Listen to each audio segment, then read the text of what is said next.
Baked with love, the little town of Springdale overlooked untained snow-clad mountains of Terrenny. Old-fashioned box buildings with brick walls along the bustling streets and roadside vendors with their multicolored carts flocking a large open central market and cobblestone sidewalks gave it an antediluvian appearance. But today the streets were almost empty. Horrifying sounds of ambulances racing through the empty streets with trembling tense air. An unknown deadly disease taking over the world had not spared these streets either. Eric Rollins, a proud owner of the best cake shop near the Central Market, had to shut down his business just like everyone else, and now his wife Maria was one of the first victims of the disease. Their daughters Talia and Tia were in the hospital getting tested for the same disease. Eric and their eldest son Tony had tested negative earlier that day and were home with Maria's mother Batella. Grandma Batella was in her 90s and was diagnosed with Alzheimer's disease. She stayed in a nursing home not far away, but Eric got her home after the pandemic started.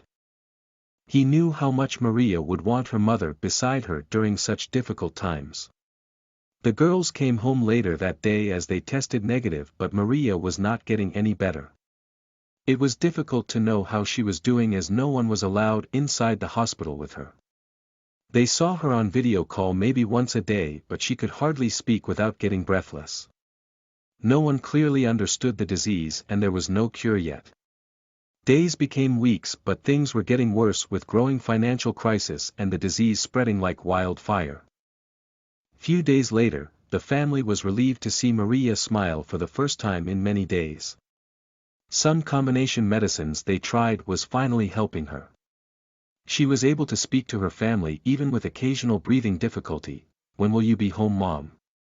We miss you." The kids couldn't hold back their tears. "The nurses said I might be able to go home after 2 negative tests." "Don't worry." Maria was optimistic as always. "Look, Mom, Grandma Batella is here," Tony said as he sat near his grandmother trying to get her to look at the screen. Maria's eyes filled with tears. "Mom. I miss you so much." Her voice was shivering. "You know, yesterday I couldn't stop thinking of the chocolate chip cookie you used to make for us every Christmas. I don't know why, but I missed that so much." Grandma Batella stared at the screen.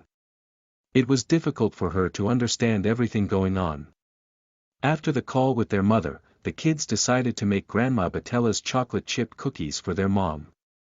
It would be a perfect welcome home gift for their mother. Next day, the girls unsuccessfully tried to get their grandma recollect the recipe. Eric remembered the boxes from Grandma Batella's old home stored in the attic. So Tony and Talia were in the dusty attic for hours together, searching for the recipe. Tia in the meantime called all her aunts to check if they knew the recipe. All of them gave her a different recipe and she noted it all down. Tony and Talia found a neatly organized set of recipe cards, but they were so old that it was difficult to make out what was written. However, they did find something scribbled on one of the cards that could be read as cookie. The girls spent the entire evening trying to remember every flavor of their grandma's Christmas cookies. Early next day Talia stood in their spotless old-fashioned kitchen with her hair neatly wrapped into a bun and white apron tied around her waist. Tia and Tony sat next the round wooden kitchen table with all the recipes they collected. Quiet air filled with delicious aroma of cookies as the day progressed. By evening Eric sat in front a large pile of cookies trying to figure out which one was closer to Grandma Batella's cookies. He clearly remembered the delicious rich flavor even though he had eaten them years ago. The cookies had all turned out well, but none of them were even close to Grandma's cookies. The kids looked disheartened, but they were not ready to give up. Next day, the family was thrilled as Maria tested negative for the first time. If she tests negative again, Maria could come home the next day. The kids, now desperate to get the cookie recipe, went to Grandma Batella again. "Grandma, please try to remember the chocolate chip cookie recipe. Mom will be home tomorrow. It would mean so much to her if we bake them for her as a welcome home gift. Please help us." "But Grandma." Nướng với tình yêu thị trấn nhỏ Springdale bỏ qua những ngọn núi phủ tuyết chưa được xác định của Terrenny. Các tòa nhà hộp kiểu cũ với những bức tường gạch dọc theo đường phố nhộn nhịp và các nhà cung cấp bên đường với xe nhiều màu của họ đổ xô một khu chợ trung tâm mở rộng lớn và vỉa hè bằng đá cabo đã cho nó một sự xuất hiện antediluvian. Nhưng ngày nay các đường phố gần như trống rỗng. Âm thanh kinh hoàng của xe cứu thương nâng cao qua những con đường trống rỗng với không khí căng thẳng run rẩy. Một căn bệnh chết người chưa biết đến trên toàn thế giới cũng đã không tha cho những con đường này. Eric Rollin, một chủ sở hữu tự hào của cửa hàng bánh ngon nhất gần chợ trung tâm đã phải đóng cửa kinh doanh giống như mọi người khác và bây giờ vợ ông Maria là một trong những nạn nhân đầu tiên của căn bệnh này. Con gái của họ Talia và Tia đã ở trong bệnh viện để được xét nghiệm về cùng một căn bệnh. Eric và con trai cả của họ Tony đã kiểm tra âm tính trước ngày hôm đó và đang ở nhà với mẹ của Maria là Bethella. Bà Bethella ở tuổi 90 và được chẩn đoán mắc bệnh Alzheimer. Cô ở trong một viện dưỡng lão cách đó không xa nhưng Eric đã về nhà sau khi đại dịch bắt đầu.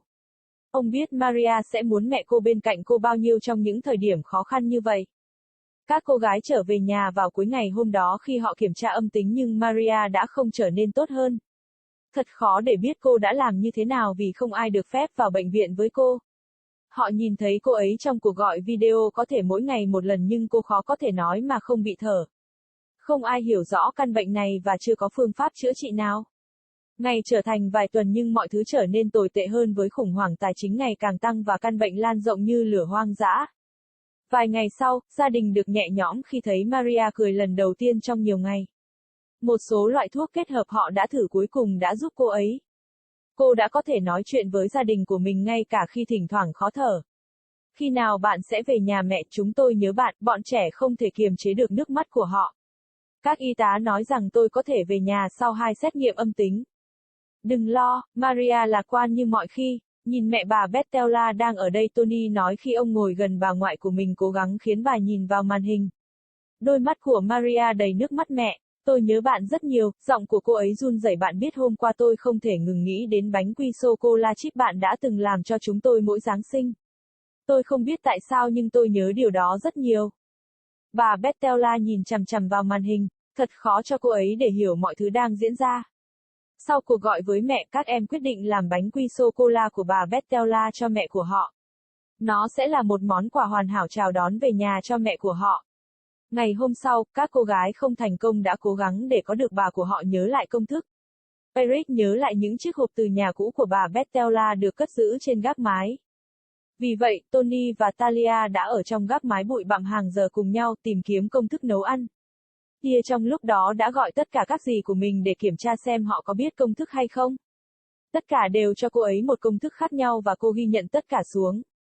Tony và Talia tìm thấy một bộ thẻ công thức được tổ chức gọn gàng nhưng họ đã quá cũ nên rất khó để tìm ra những gì đã được viết ra. Tuy nhiên họ đã tìm thấy một cái gì đó script trên một trong những thẻ có thể được đọc như cookie. Các cô gái đã dành cả buổi tối cố gắng để nhớ mọi hương vị của bánh quy Giáng sinh của bà ngoại họ. Đầu ngày hôm sau Talia đứng trong nhà bếp thời trang cũ không tì vết của họ với mái tóc của cô được quấn gọn gàng vào một chiếc búi tóc và tạp dề trắng buộc quanh eo của cô. Tia và Tony ngồi bên cạnh bàn bếp bằng gỗ tròn với tất cả các công thức nấu ăn mà họ thu thập được. Không khí yên tĩnh tràn ngập hương thơm ngon của bánh quy khi ngày tiến triển. Vào buổi tối, Eric ngồi trước một đống bánh quy lớn cố gắng tìm ra cái nào gần bánh quy của bà Bethella hơn. Ông nhớ rõ hương vị phong phú ngon mặc dù ông đã ăn chúng từ nhiều năm trước đây. Các bánh quy đã biến nó tốt nhưng không có bánh nào trong số đó thậm chí gần với bánh quy của bà ngoại. Những đứa trẻ trông chán nản nhưng chúng vẫn chưa sẵn sàng bỏ cuộc. Ngày hôm sau, gia đình rất vui mừng khi Maria thử nghiệm âm tính lần đầu tiên. Nếu cô ấy kết quả âm tính lần nữa, Maria có thể về nhà vào ngày hôm sau. Những đứa trẻ bây giờ tuyệt vọng để có được các công thức cookie đã đến bà Bethella một lần nữa. Bà, xin vui lòng cố gắng nhớ công thức cookie sô-cô-la chip. Ngày mai mẹ sẽ về nhà. Nó sẽ có ý nghĩa rất nhiều với cô ấy nếu chúng ta nướng chúng cho cô ấy như một món quà chào mừng về nhà. Xin hãy giúp chúng tôi.